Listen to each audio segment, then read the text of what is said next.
Fernando Villavicencio, periodista de investigación. Vamos a hablar sobre las nuevas revelaciones desprendidas del caso Arroz Verde. Más de 3.000 archivos electrónicos obtenidos de la Presidencia de la República, recursos de empresas contratistas del Estado para las campañas de la Consulta Popular 2011 y para la campaña Rafael Contigo Siempre. Y más allá de eso, hay archivos que revelarían la injerencia en la justicia, que vamos a analizar.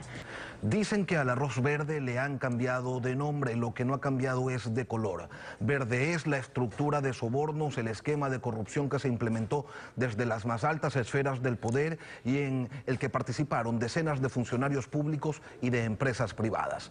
En un entramado que tuvo al menos dos conclusiones. De un lado, un grupo de personas que se enriquecieron sin trabajar y del otro, una organización política que no tenía quien le haga carrera porque su músculo económico era inagotable, sin contar con las otras prebendas que le suponía el ser la estufa donde se cocinaba y se calentaban los procedimientos irregulares. Fernando Villavicencio, periodista de investigación que destapó esta olla, nos acompaña hoy. Los 3.148 archivos que se encontraron en la computadora de Laura Terán, asistente de Pamela Martínez, ex asesora de Rafael Correa, ¿es todo? ¿O hay todavía más sobre esta corruptela? Buenos días.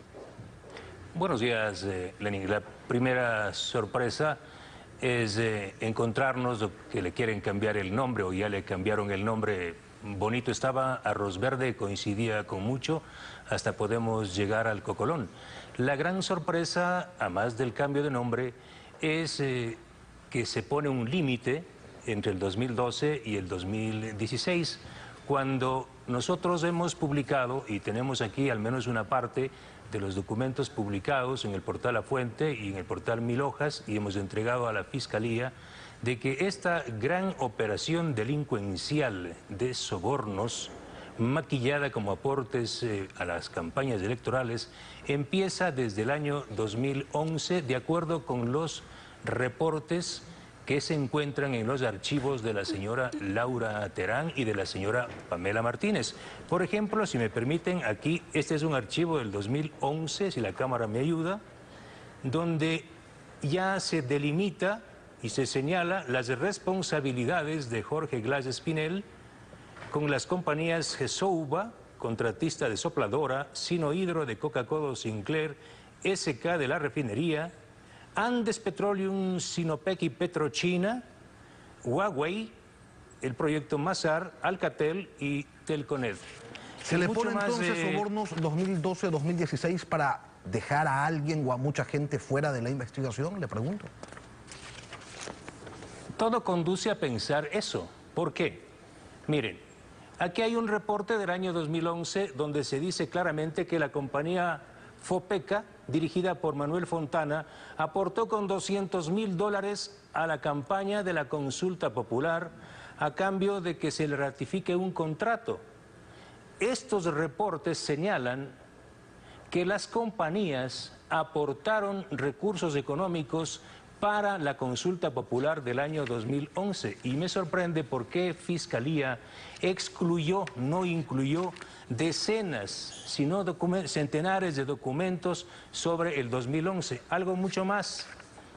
Aquí hay un reporte del año 2011 de Pamela Martínez y Laura Terán, donde dice claramente que el señor presidente SP da instrucciones para negociar los contratos de Andes Petroleum y Petrochina hasta con $4 menos al precio de mercado. ¿Esto qué significa? Que no solo se entregaron recursos económicos, que la señora Pamela Martínez no solo manejaba la distribución, la captación de los recursos, sino también las negociaciones con las compañías multinacionales y nacionales como Odebrecht, SK, Sinohydro, Petrochina y Andes Petroleum.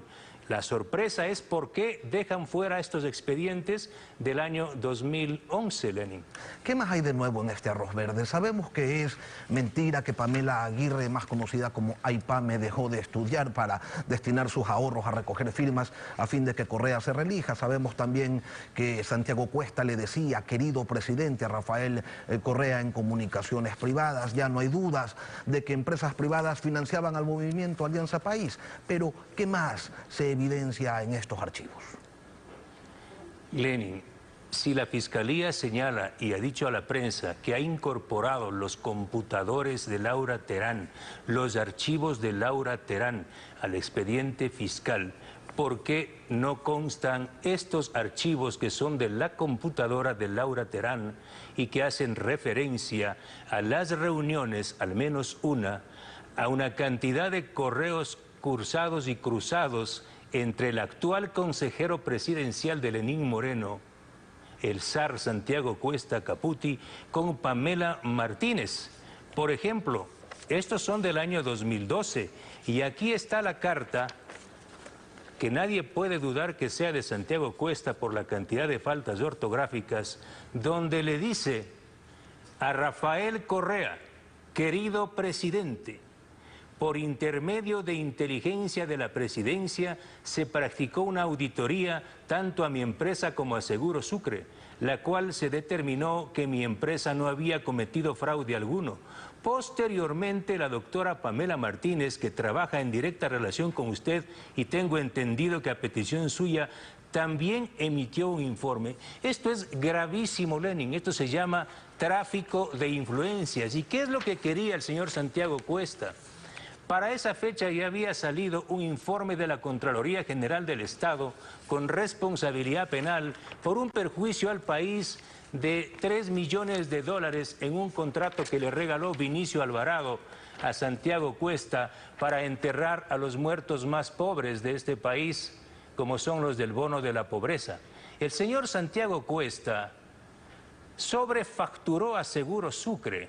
Si enterrar a un muerto pobre costaba $200, este señor le cobró $800 a Seguro Sucre.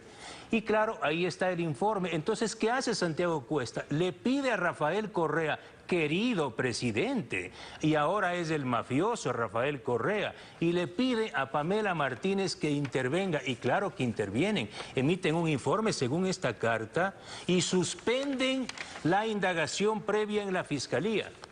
Y algo mucho más grave, Lenin, aquí está el chat que yo le pido a la fiscal Diana Salazar incluya el proceso. Es más, como no lo ha puesto, ya le envié por Telegram. Este es el chat entre Laura Terán y Pamela Martínez, donde dice que el señor Cuesta llega a las 10 de la mañana para una reunión en el Club La Unión, junto al edificio Concord, donde tiene la oficina o tenía Pamela Martínez. Y aquí se habla de la entrega de $200.000 desde la cuenta Jesús, yo confío en ti, porque así se llamaba la cuenta de chat de Pamela Martínez. Y dice: entregue $200.000 y haga un recibo por $400.000. Ahora, Fernando, con la información presentada, con lo que se conoce hasta ahora, ¿hacen falta acciones de la Fiscalía? Te lo pregunto porque hasta el día de hoy no vemos, por ejemplo, a ninguna de las empresas involucradas, a sus representantes legales imputados. Recién se los está llamando a declarar. ¿Por qué no se ha tocado antes a los privados? Ese es el problema clave. Aquí hay un acto de colusión en el que participan los funcionarios públicos y las compañías. Es más, hay una acción de delincuencia organizada, hay un delito de peculado, no solo son sobornitos y coimas.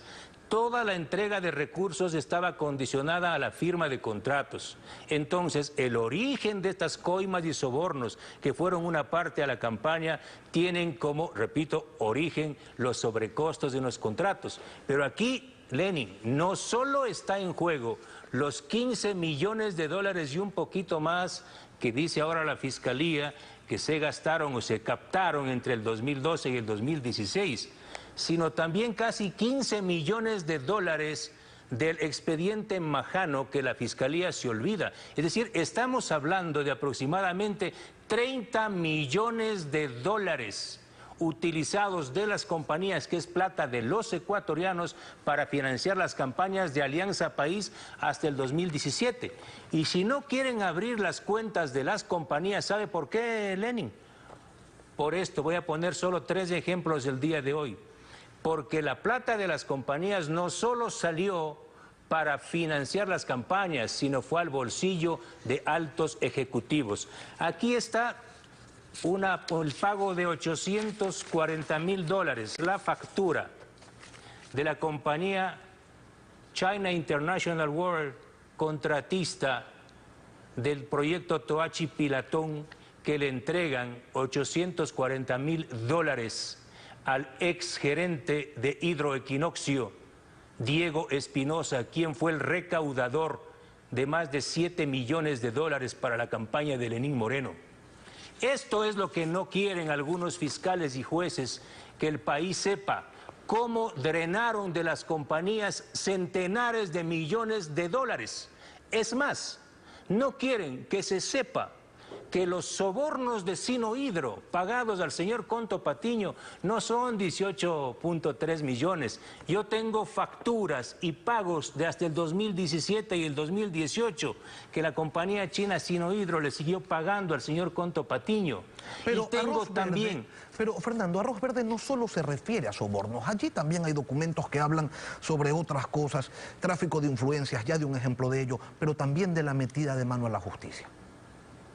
Efectivamente, además de la metida de mano en la justicia que hace Pamela Martínez y entiendo Rafael Correa, querido presidente, a favor de Santiago Cuesta, están decenas de comunicaciones remitidas por Odebrecht, por Tomislav Topic, por Pedro Verduga, para que la señora Pamela Martínez y el Ejecutivo intervengan para beneficiar a estas contratistas.